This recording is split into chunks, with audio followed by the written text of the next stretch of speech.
Приветствую всех на своем канале.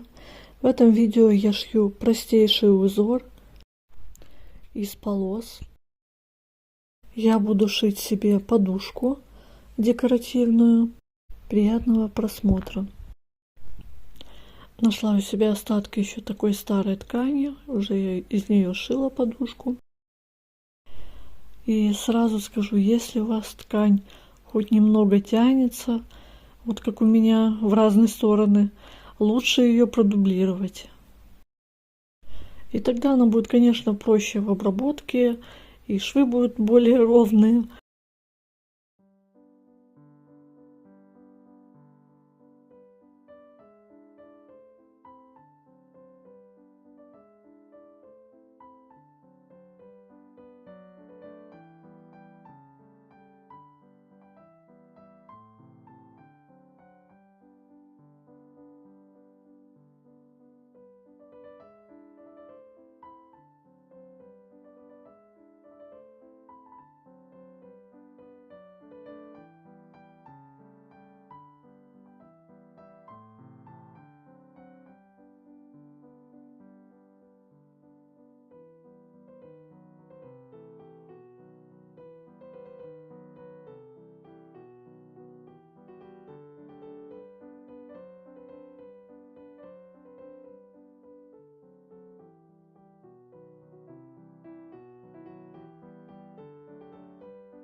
Подушку я заполнила старой подушкой.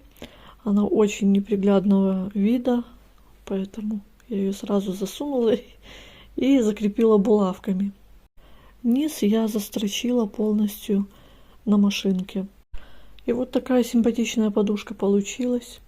Узор очень простой, но очень хорошо он смотрится. Квадратики можно и поменьше сделать. Спасибо вам за просмотры, лайки, комментарии. Всем удачи и успехов в творчестве.